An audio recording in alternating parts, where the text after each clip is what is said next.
Hey guys, welcome back to my channel and another video. So today we are doing the November TBR, and I'm not gonna lie, it feels really strange to be filming the second last TBR for 2024. I still remember filming February's TBR, so it's really weird for me that I'm sitting here filming November's, as it's probably weird for all of you to be watching. So for November, my plan is to do my best to try and tick off as many of the prompts that I have left on my reading challenges and reading goals for the year. So if you're new here, I always like to do a Taylor Swift inspired reading challenge. I currently have two going at the moment. I have finished the first one, which was just Taylor Swift Eras reading challenge, but then I also have the Speak Now Taylor's version reading challenge, and I have 5 prompts left on that challenge. I am planning on ticking off 3 of them this month, and then the other books that I want to read just relate to the 24 books I want to read in 2024 and the book series I want to read this year. I want to make a start and try and finish all of those if I can. So that's going to be what the books I'm choosing to read this month are. I have picked out 7, which is a little bit adventurous for me, but I am roughly reading 7 to 9 books a month, so it's doable. But let's just get straight into this video.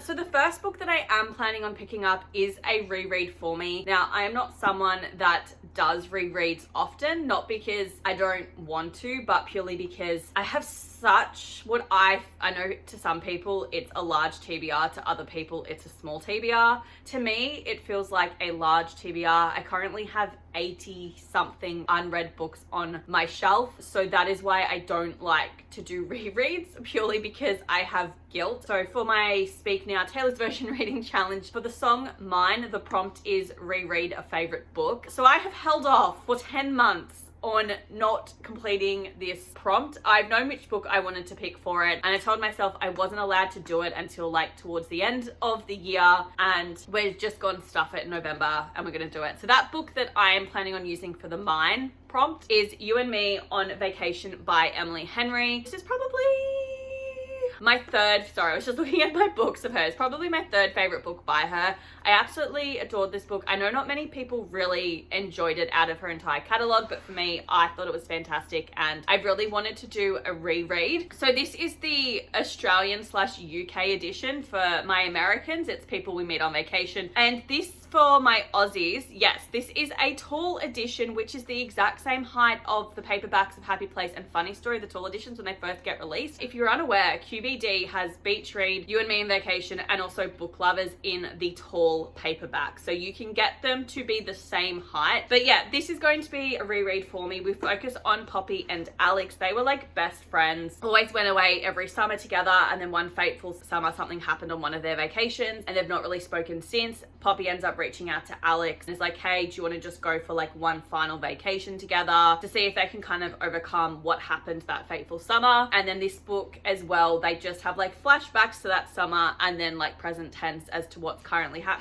I really loved it. I thought it was fantastic. The way that it was written was so good, and I loved the flashbacks. I thought they worked really well, and it was really hard for me to pop this one down. So yeah, like I said, going to be a reread. I'm pretty sure I rated it 5 stars when I first read it, but I think I bumped it down to about 4 stars or 4.5. So we'll see what I actually think about it on a reread, but I'm really excited to get it and give this one a go. And then look, we're just gonna continue on the Taylor Swift Speak Now Taylor's version reading challenge, songs and prompts that I need to complete, and then we'll go into the other ones. So then the next song that I need to complete is Never Grow Up, and the prompt of that one is something to do with the protagonist growing up. This was a really difficult prompt for me to pick because I don't enjoy reading books from perspective of children. The most I'll do is like YA for the prompt, like growing up. They need to grow up or see them over multiple years, that sort of a thing. So I don't know if this is gonna work very well, but I have picked Every Summer After by Carly Fortune. I have never read a single Carly Fortune book. This is the first one I'm doing.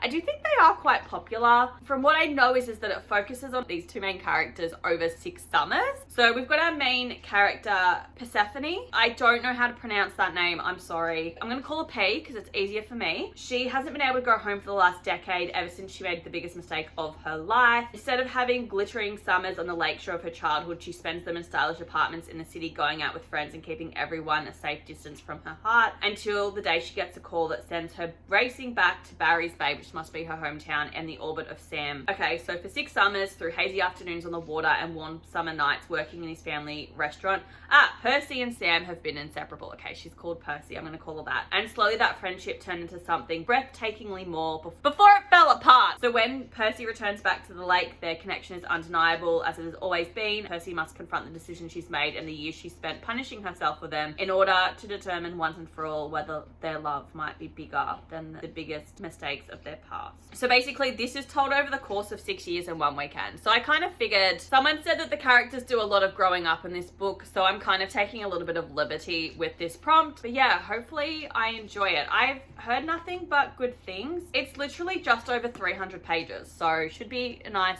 quick, easy-ish read, unless it's going to be a tearjerker, in which case I want to pull my eyes out, and I'm looking forward to that. And then the third song that I'm wanting to do for my Speak Now Taylor's Version reading challenge is Long Live. And the prompt for that one is read a fantasy novel, preferably one with dragons. I really wanted to pick a fantasy novel that had dragons to use for this prompt. I have read a couple of books with dragons this year, and they were so disappointing, and Long Live is one of my very top songs on Speak Now, and it just felt like an insult to me to pick a book about dragons that I didn't like very much for this song. So I haven't used any of those, and I am hoping to God that this book I have picked, that I've heard nothing but good things about on the internet, is going to be worthy of the Long Live prompt. And I'm putting a lot of pressure onto this book and myself, and I hope my expectations aren't too high. But that book is When the Moon Hatched by Sarah A. Parker. I picked this book up not long after it was released, purely because the internet went insane for it, and then proceeded not to read it because of how thick it was, and it intimidates me a little bit. Oh, it's 390. How many pages? 541 pages. I'm hoping that I enjoy it.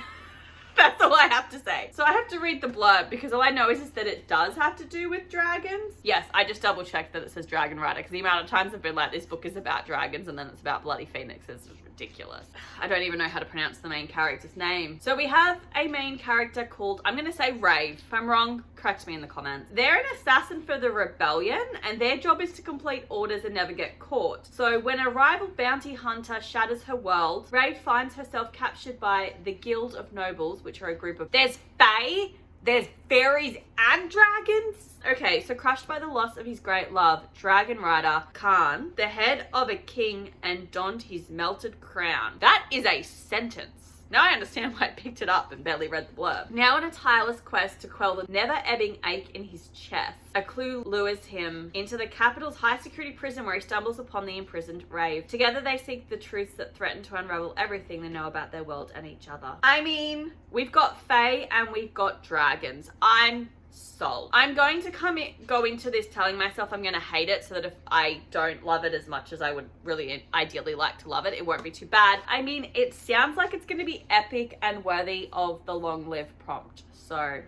fingers crossed. So basically, if I read those 3 books, then I am only going to have 2 songs left on my Speak Now Taylor's Version reading challenge. The 4th book that I want to read is The Midnight Star by Mary Lou. This is the 3rd and final book in the Young Elite series. The Young Elite series is also one of the book series that I wanted to read in 2024. It's one of 2 book series I have left to complete on that challenge, hence why I'm picking up in November. I'm not really enjoying this book series, to be honest. This book doesn't actually look very long, which I'm here for. It's like 319 pages, so I think it's the smallest out of the 3. I just find this a very meh book series. I much prefer the Legend series by her, but that's not saying much because I didn't really enjoy it. But we're focusing on our main character, Adelina. She's known as the White Wolf. She's just, honestly, she's spiraling. This girl is a mess, and not in a way that I enjoy. She's basically just going around murdering people, taking control, because she feels like she was hard done by.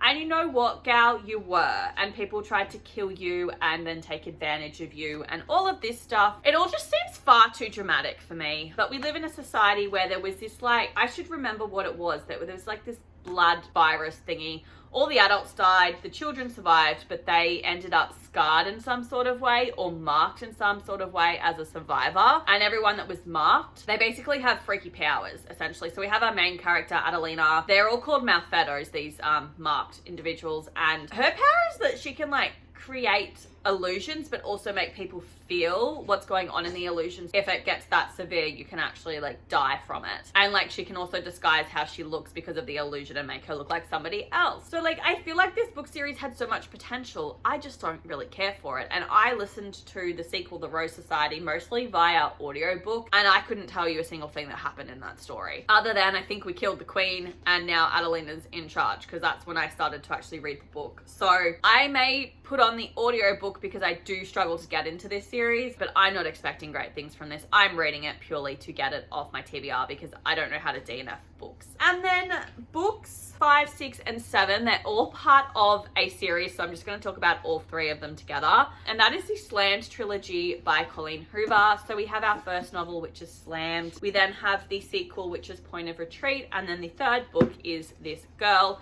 They do form a butterfly. I was about to hold this up and be like, see, butterfly, and then I realized my hands were in the way.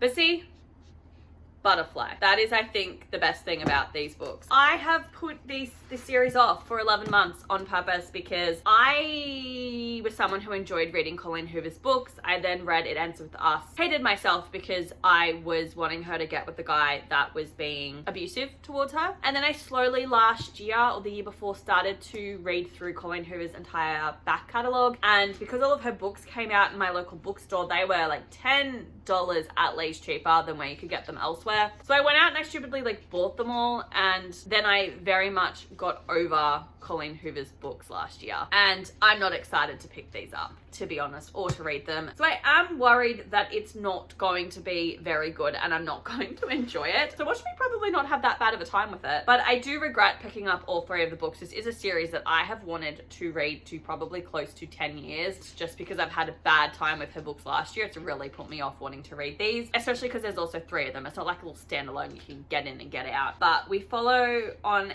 with our main character, who is 18-year-old Lakin. Following the unexpected death of her father, she becomes like the rock for her mum and younger brother. She appears strong, but inside she's really not. She's struggling, understandably. And then she meets her new neighbor Will. He's a handsome 21-year-old, and he leaves her very flustered, and he has a passion for poetry. Slams thrills her. I don't get that bit, but do they do like poetry reading or slam? I think that's what it's got to do with the slammed part. But basically it's just going to be a guess about their relationship, because they have a heart-stopping first date. They recognize something profound and familiar in one another, but then a shocking discovery brings their new relationship to a sudden halt. Their daily interactions become impossible as they struggle to find a balance between the feelings that pull them together and forces that tear them apart. Only through the poetry they share are they able to speak the truth that is in their hearts and imagine a future where love is cause for celebration, not regret. So that's the first book. And then we go into the second book, which is, I'm presuming, their relationship works out, but then obviously we've got some other complications. And then we go the 3rd book, where I've just seen a spoiler that they're married, so good for them. That's basically what's going on in these books. I don't know. I'm reading them because